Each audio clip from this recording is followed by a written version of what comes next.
Change, as the Greek philosopher Heraclitus said, is the only constant thing in life. Likewise, the former president of the United States, John Kennedy, said, change is the law of life, and those who focus only on the past are likely to miss the future. So we cannot afford to ignore changes. Constantly, our lives go through changes. The environment we find ourselves in even go through changes.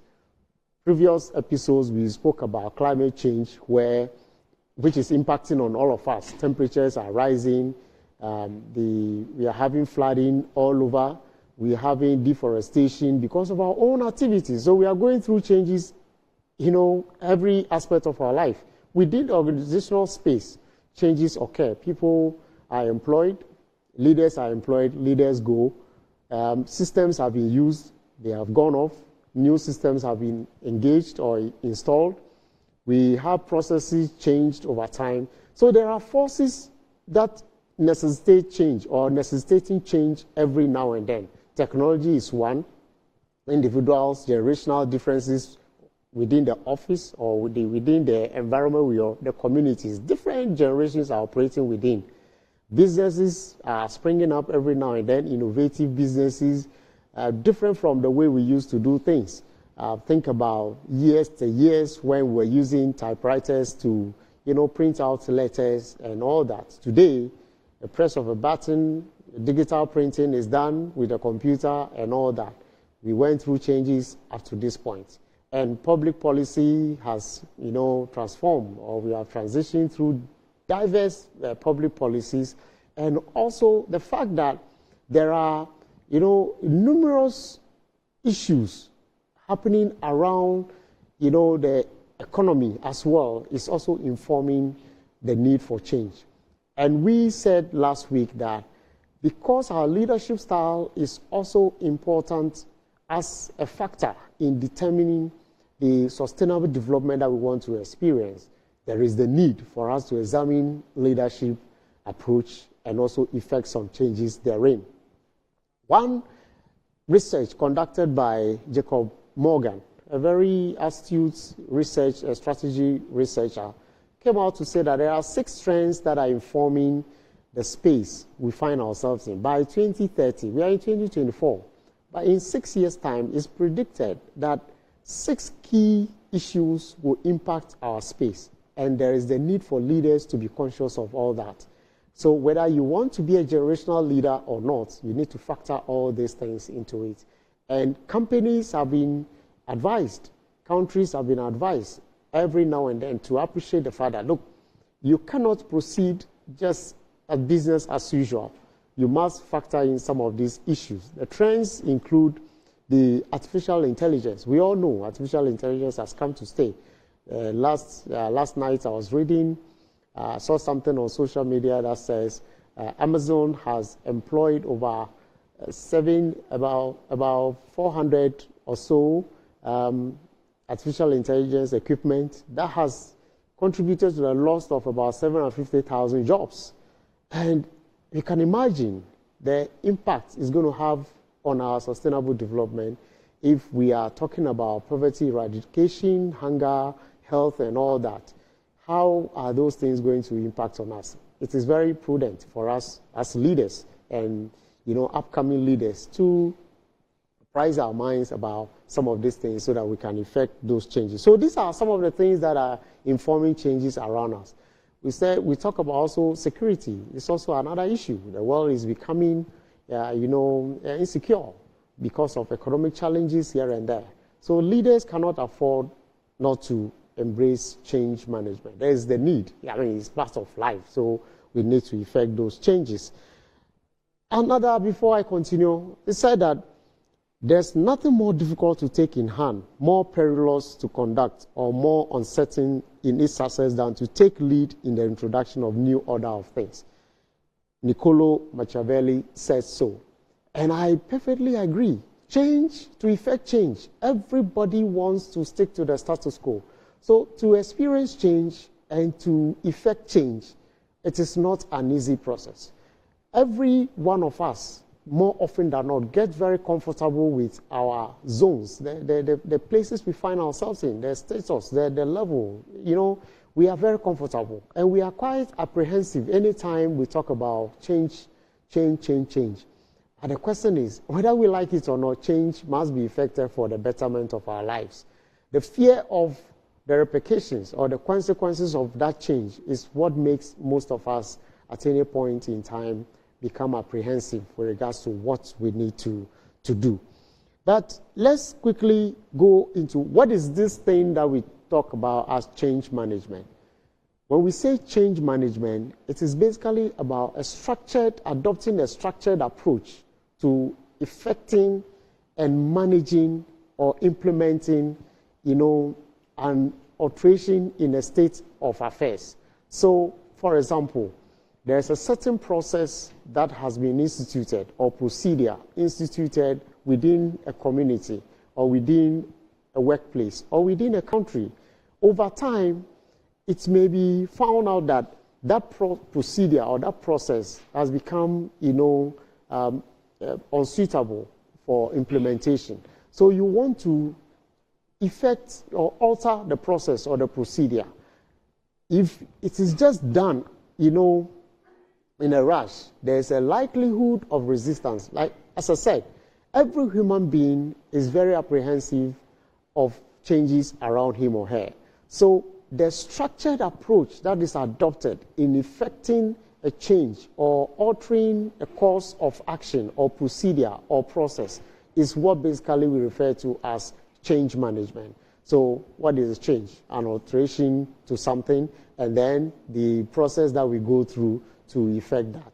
And when you come to the issue of that change, you may want to ask yourself, why do we want to, effect? So if you infer from my, submission, you realize that it's about either you adapt to the current trends. Digitalization has come to stay. Technology is, informing the space, and you want to adapt some changes or implement some changes so that you can fit into the space. These are some of the reasons. Probably you want to solve some problems within your community.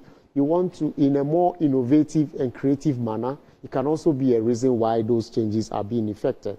Sometimes organizations also adopt this or embrace a change management process because they want to change the course of the organization, a direction. Maybe their operations have become, or their usual operations have become untenable in the face of economic challenges. So they may want to reorganize themselves and adopt a different approach to doing business. It's all part of some reasons that we adopt change management. Now, rebranding is also another. People want to rebrand their companies and all that. We will come to the step-by-step process, but these are some of the issues that underpin the need for change management. Now, basically, there are principles also that, inform change management or the need for change.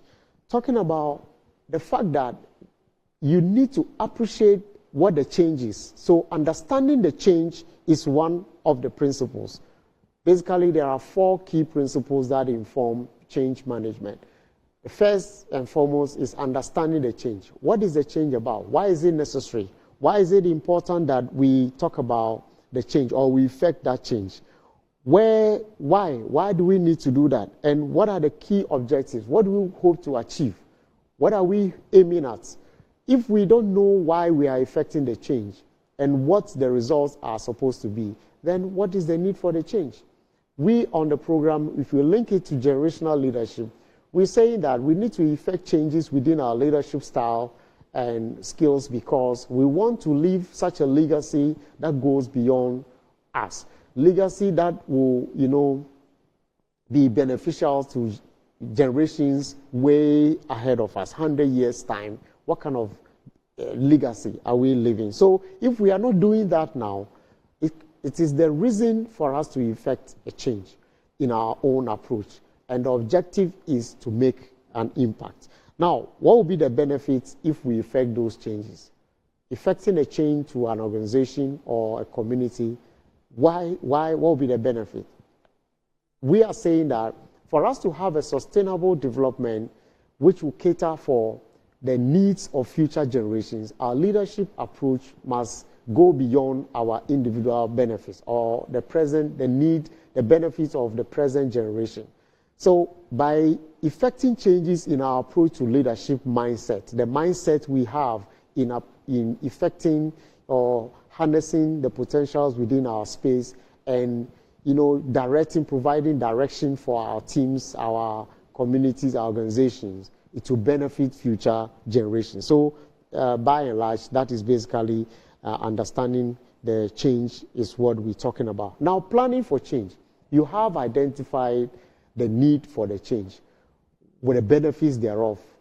Why and who stands to benefit from the change?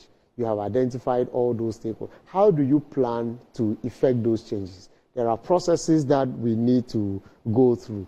And in planning, whatever change, possibly you are a leader who is within your space.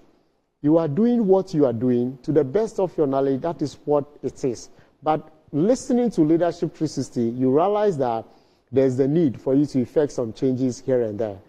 One key thing you may want to reach out or you may want to look out for is some coaching or some mentorship, or if you like, sponsorship. Sponsor you to kind of appreciate your own level where you are and what changes you need to effect. So you need to appreciate your own skills level and all that. Now, who is best involved? If you are planning for change, you need to also look at who are the people involved, the stakeholders, who are the critical stakeholders. So let's take it, for example, within our organization or within the community we operate. An example, you are an assemblyman within our Ghanaian space. You are an assemblyman within a community, and you want to effect certain changes. There are stakeholders cutting across. We have the traditional rulers, we have the local government authorities, which you are part of. We have a younger generation, we have older generations, we have all manner of people. We have educationists, we have legal law enforcement agencies within your community. How does the change impact on all these, stakeholders? And your ability to identify the interest of all stakeholders will, enable you implement or plan your change effectively, because you will know that indeed, if you engage them and you identify the critical need or the change that is needed or required within the community, and you preach that change, you are likely to get a buy-in. And so another issue under planning your change is to ensure that you get a buy-in. Without buy-in, you are likely to face resistance. So even you want to do things beyond you, but to you, it is the best approach. This is what the community needs. This is what the organization needs. But all the stakeholders don't seem to appreciate what you are doing. You need to educate the stakeholders, identify the critical stakeholders, educate them about the need for the change, why it is important, what the benefits there are, or a change in your style of leadership within the organizational space or the corporate space. What is the new direction? How is it going to benefit? You may want to look at how the vision and the mission of the company is, and how you want to shape a new approach to leadership or leadership culture within the organization that will send the organization or the leadership within the organization to a different tangent altogether. These are things you need to get, and their input is very critical to your success. So planning for it is a principle you must think about if you want to effect it.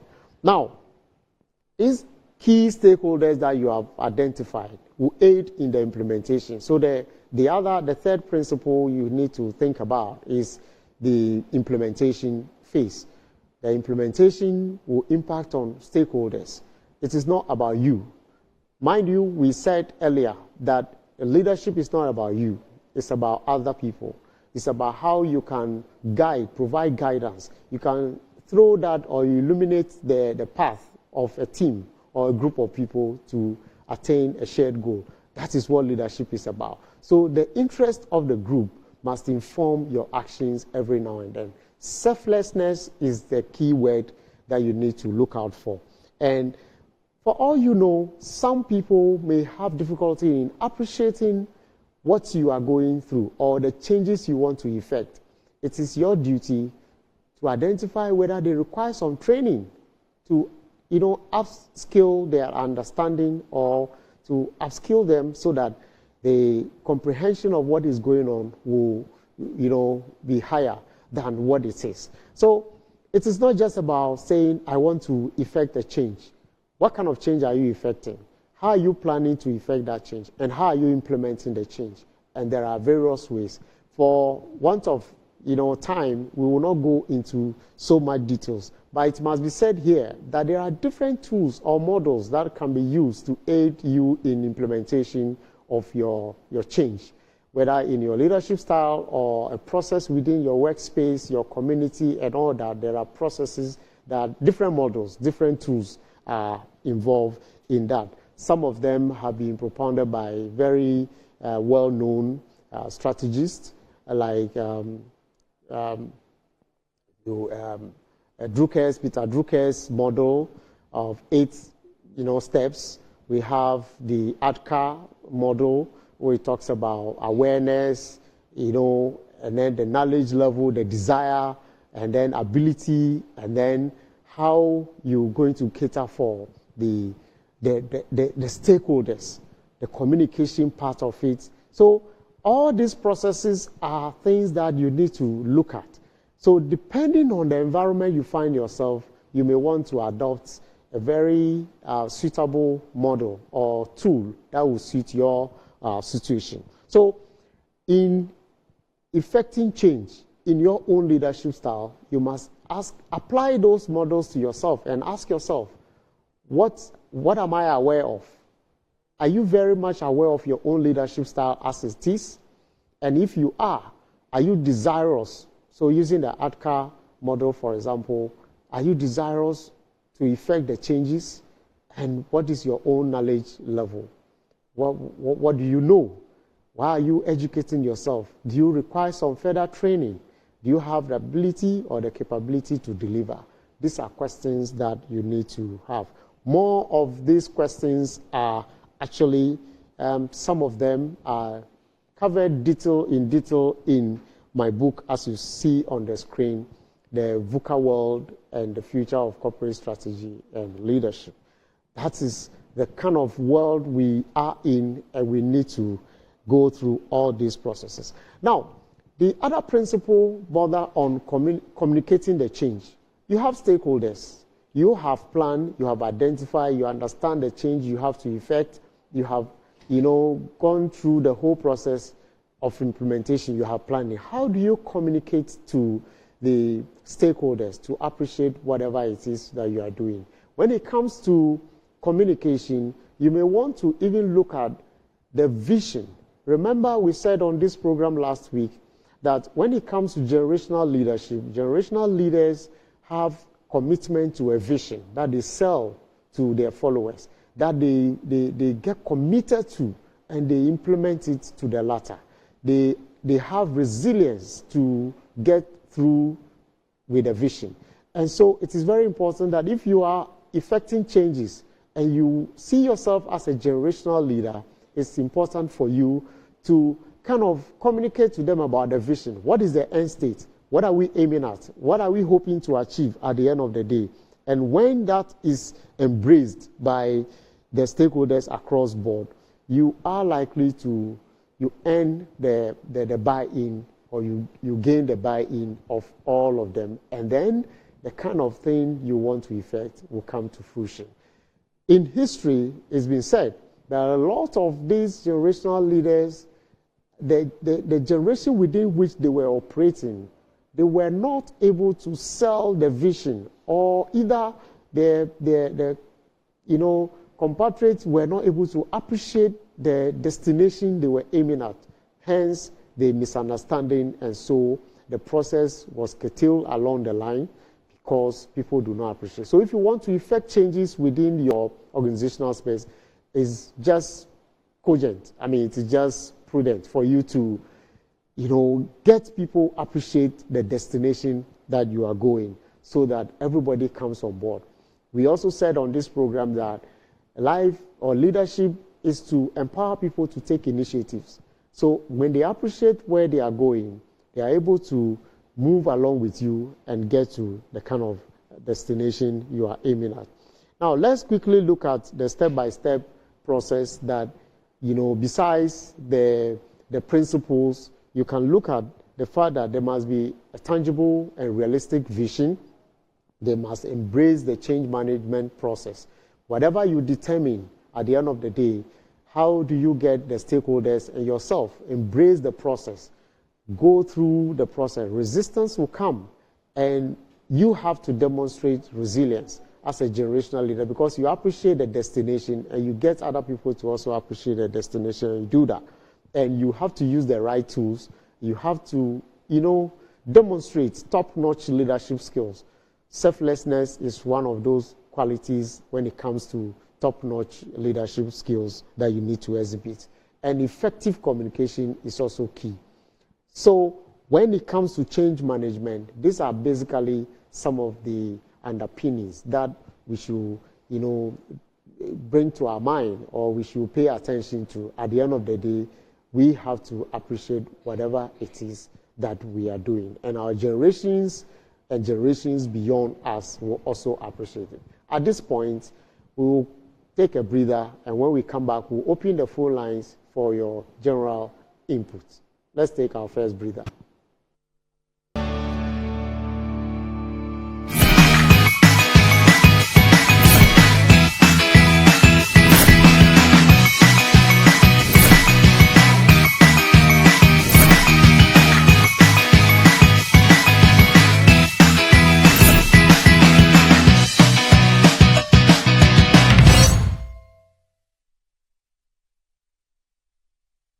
Are you looking for an excellent professional risk management and training solutions provider?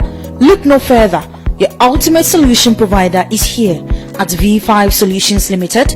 We support you with our professional skills in building capacity of your teams and managing all your operational risks. Our bespoke solutions include private and corporate security risk management and training, fraud investigation, occupational safety and health management and training, project monitoring, evaluation and research, supply of private security, logistics equipment. Our solutions are professionally delivered with in-depth focus on people, processes and procedures, the environment and ultra-modern technology.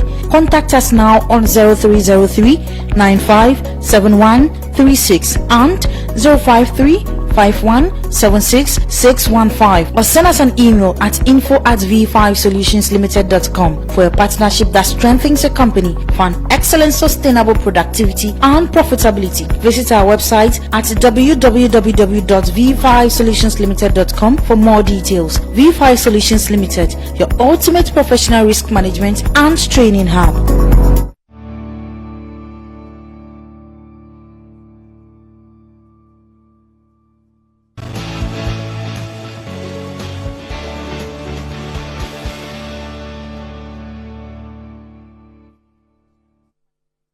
Welcome back.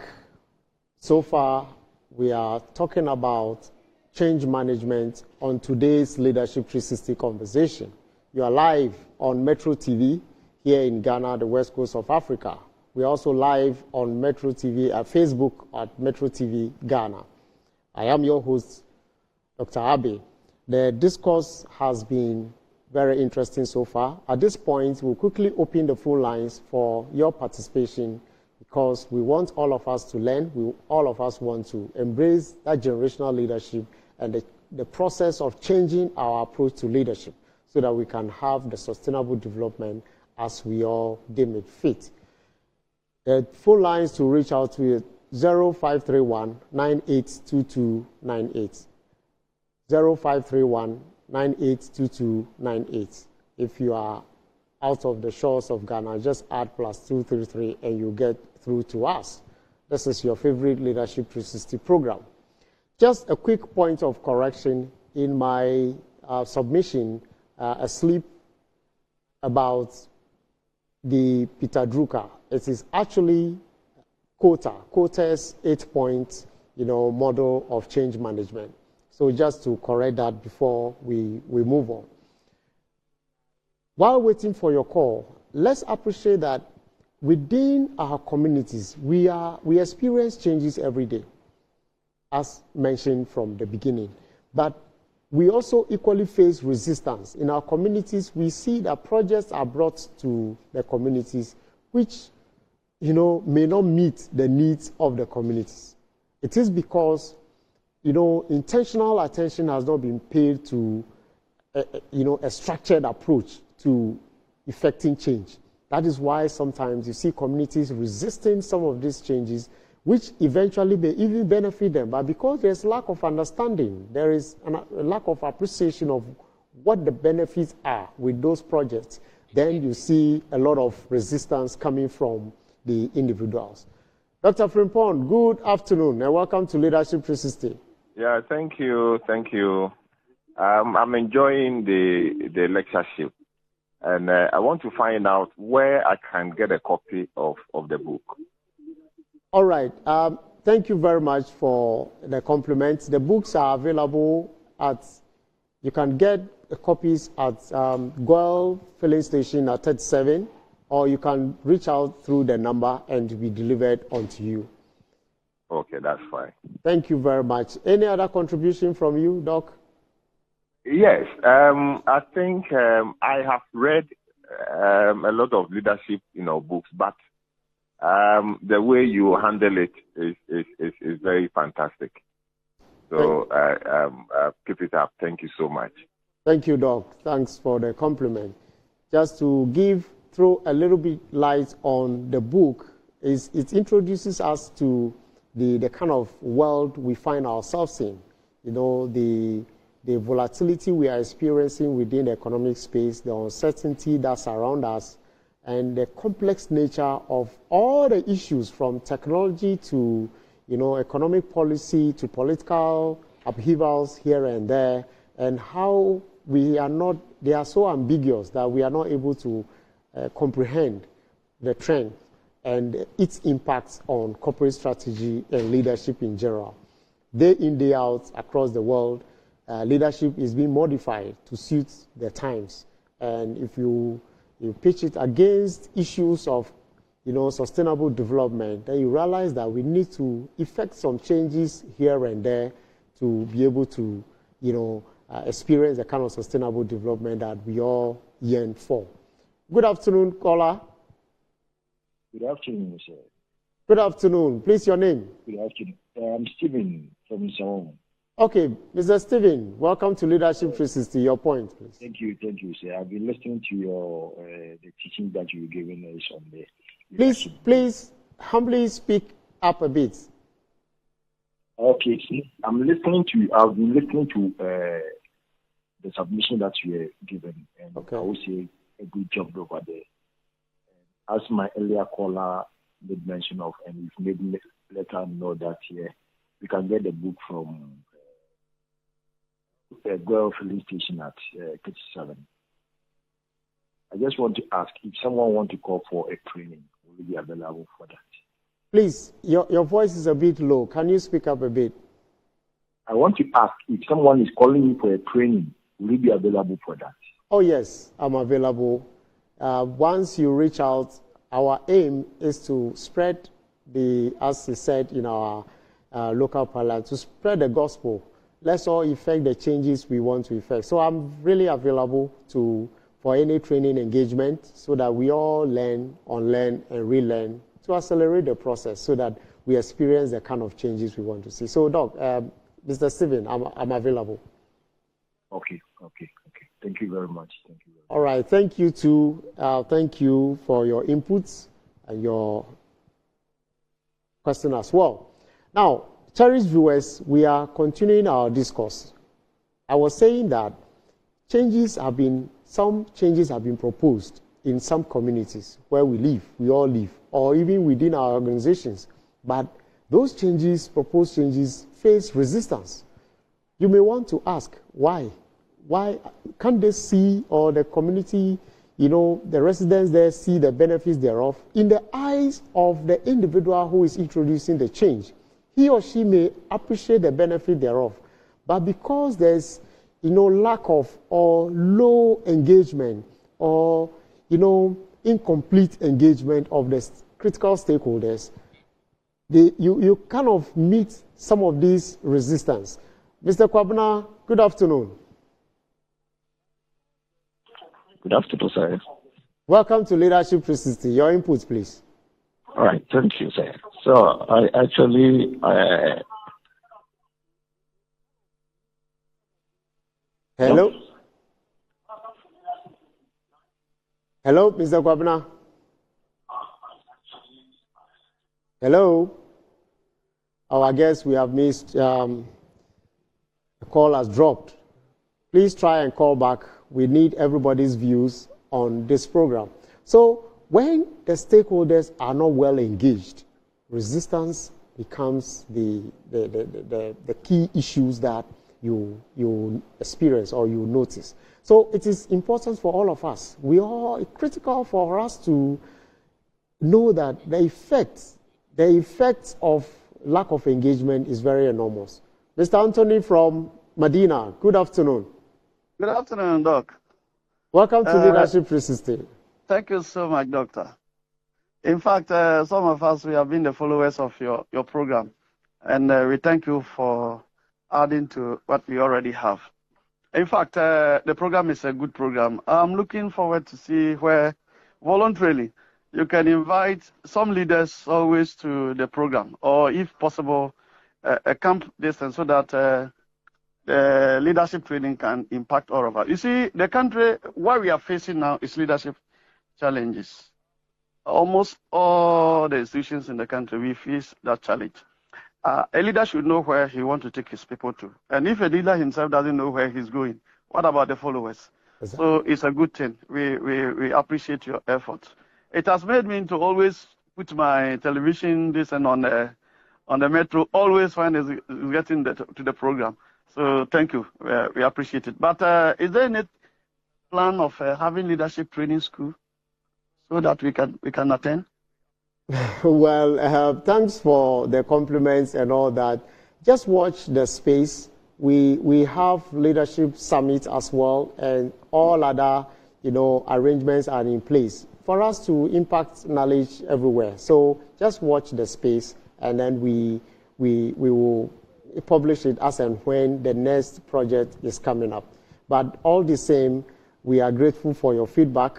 I must say, with regards to invitation of other leaders, we started this program last year, and I admittedly, or without any equivocation, we have had several leaders, including Captain Prince Amwabin, who has been on this show to educate us about the criticality of leadership, how leaders must view, themselves, and how they must guide their followers as well. His own experience he shared with us, where he even mentioned about our cultural environment, how it impacts on our leadership style and all that.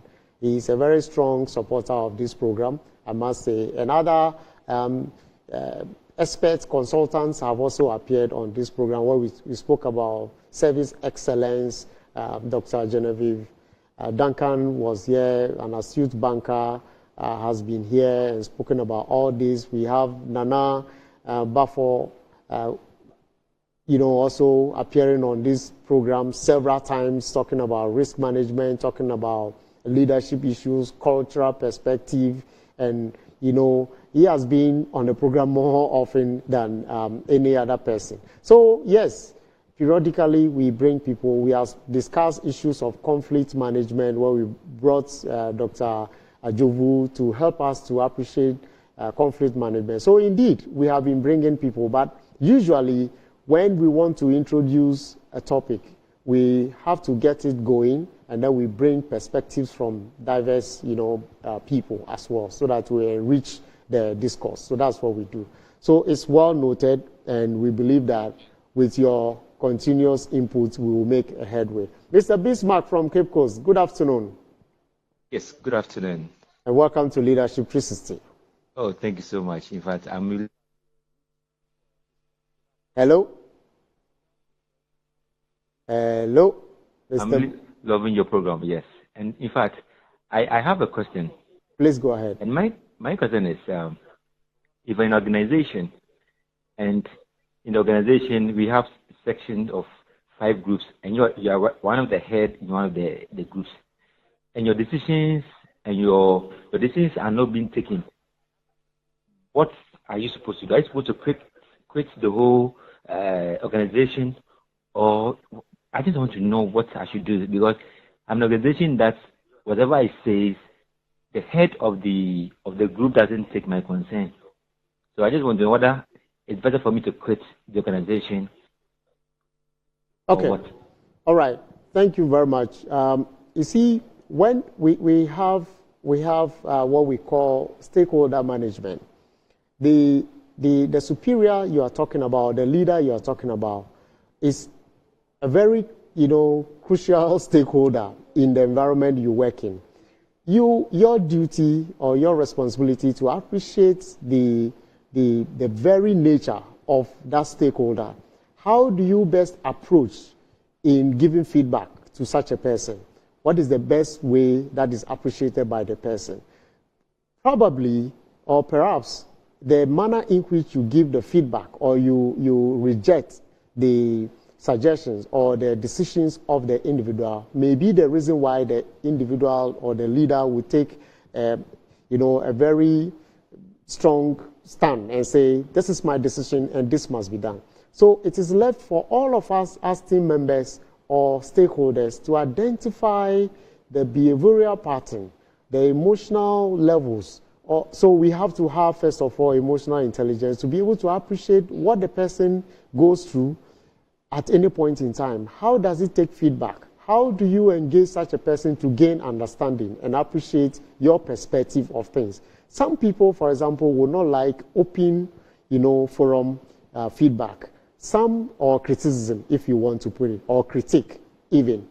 So you may have to identify the individual's nature and be able to provide that feedback in a very well-informed manner, in a very courteous manner, so the person will appreciate it.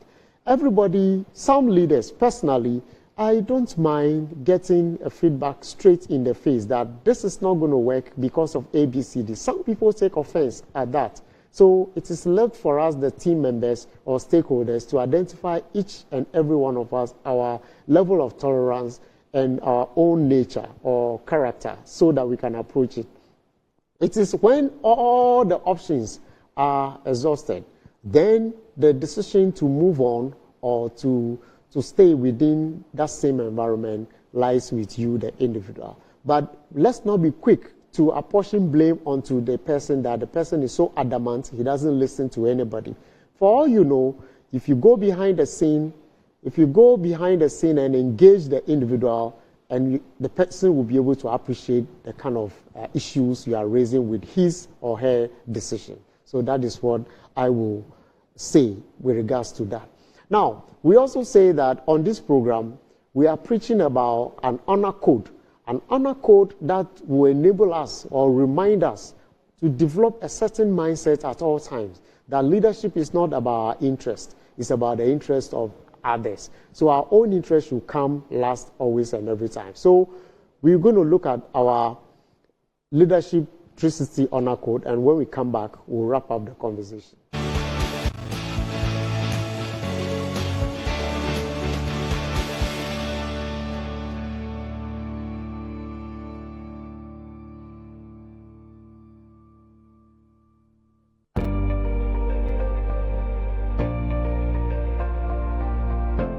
I am a proud and firm African. I will take a stand. I will lead and be the change. Come and take my hand.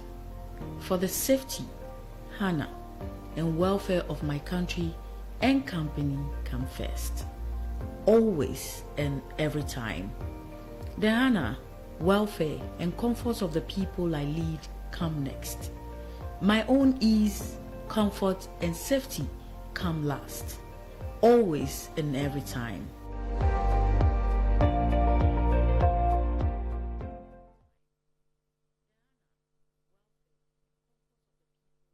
Welcome back indeed. our own safety, ease, and comfort should come always last and every time. That is what we are preaching on this program. We have it as a civic responsibility to ensure that we contribute our quota to the sustainable development of our environment that we find ourselves in. What is the legacy we are leaving? I want to leave with us key takeaways, as we always do on this program. The key takeaways are that human resources determine the potential of every community, organization, country, or continent. We need to take care of the human resources. And the relationships determine the morale within the community and the country or the continent. The relationships we build with stakeholders across determine that. And structure determines the success of every change management process or initiative.